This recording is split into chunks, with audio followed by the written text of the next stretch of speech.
President al-Assad stresses that any direct aggression on Syria will only solidify the country's basic principles and independent decision.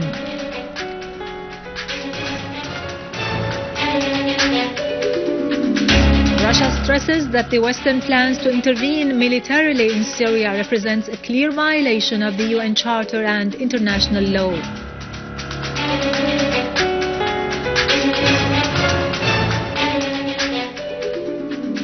Our armed forces continue uprooting terrorism, killing and wounding dozens of them in several areas.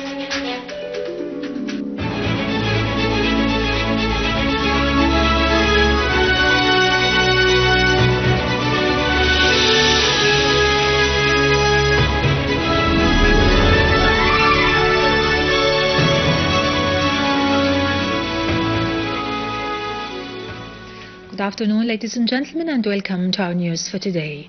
President Bashar al-Assad received a Yemeni delegation comprising party leaders and members of parliament. During the meeting, President al-Assad stressed that the threats to launch a direct aggression against Syria will only strengthen Syria's commitment to its national principles and independent decision, pointing out that Syria defends itself against any aggression.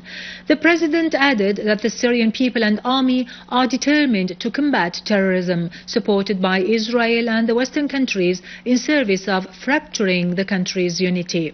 The president referred to the new public consciousness in the Arab world, which is a basic element in confronting the conspiracy targeting the whole region. Members of the delegation expressed their full support of Syrian people and leadership in confronting any foreign attack on its soil.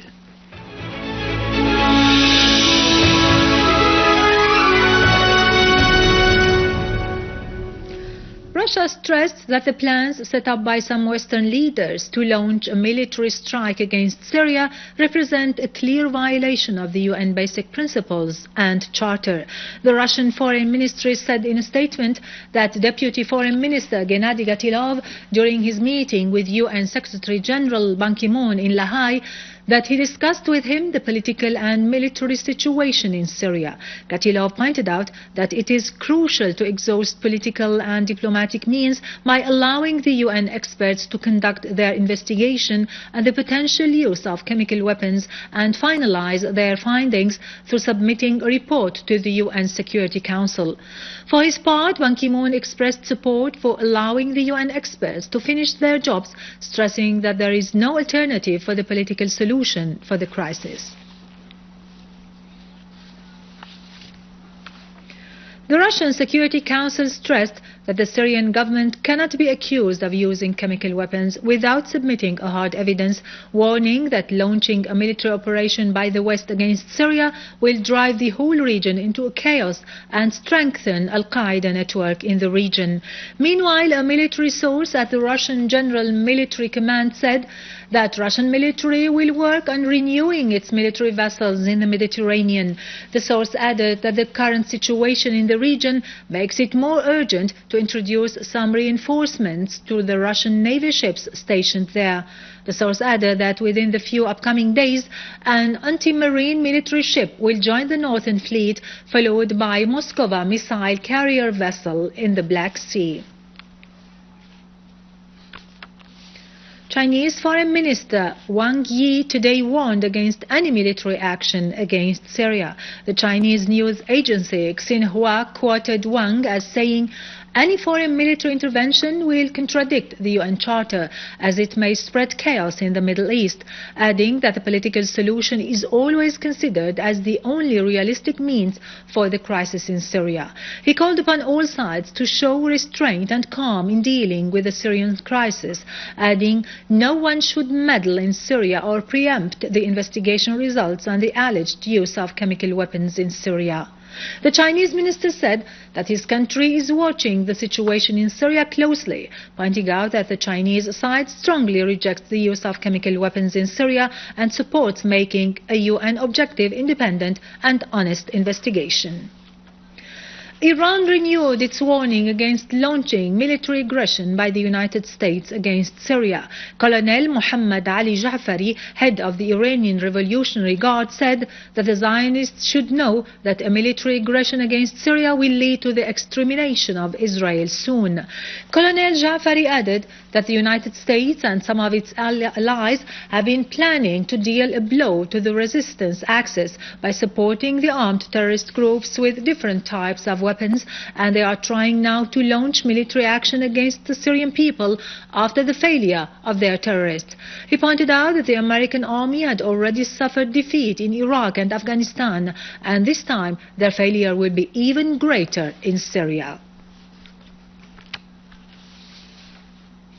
For its part, the Venezuelan National Assembly condemned the American threats to use force against Syria, stressing that this represents a violation of the UN Charter, calling for finding a political solution for the crisis in the country. The Assembly issued a solidarity statement in which it said that Syria is being exposed to a media misinformation campaign with regard to the use of chemical weapons, something which leads to the distortion of facts on the ground and justify military intervention in Syria. The Assembly emphasized that the terrorists supported by some regional governments seek to destroy Syria and its legitimate political leadership.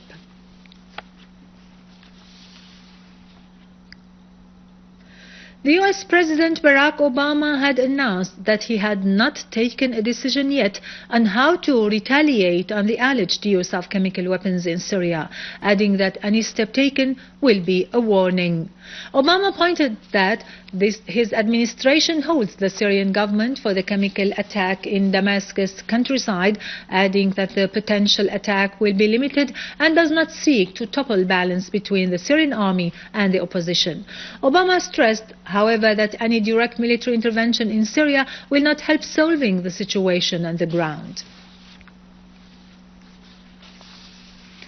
For the second time this month, the New York Times website has gone down because of the successful skill of the Syrian Electronic Army in breaking into the security system of the paper. The company said it believed today's outage was a result of external attack. The New York Times website was unavailable to readers on Tuesday afternoon following the attack on the company's domain name registrar. The attack required employees of the Times to stop sending out sensitive emails.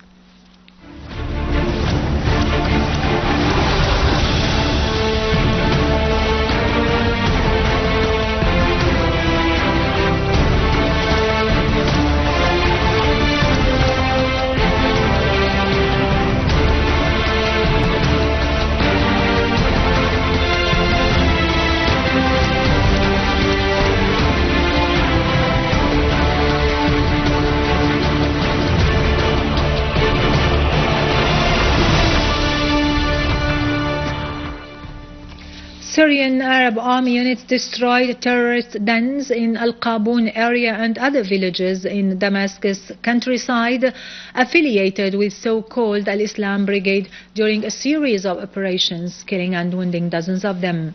An official source said that a number of terrorists were killed, including a sniper, during the clashes with a terrorist group in Al-Qabun and Jobar neighborhoods.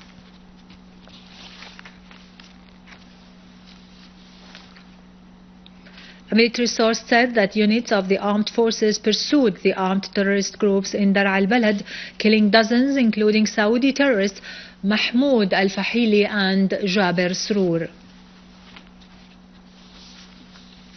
Other army units destroyed terrorist gatherings in 3 villages in Al-Qunaitira countryside, killing and injuring a number of terrorists.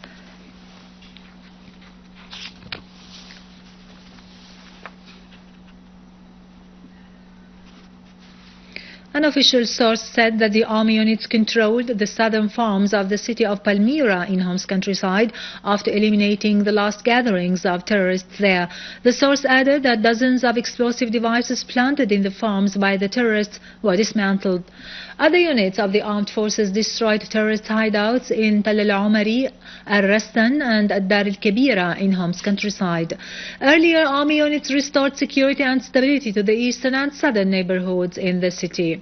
Meanwhile, a military source said that units of the armed forces pursued the armed terrorist groups in Al-Hamidiyya and Al-Warsha neighborhoods, killing all their members. Now to latest business and market news, but after a short break, stay tuned.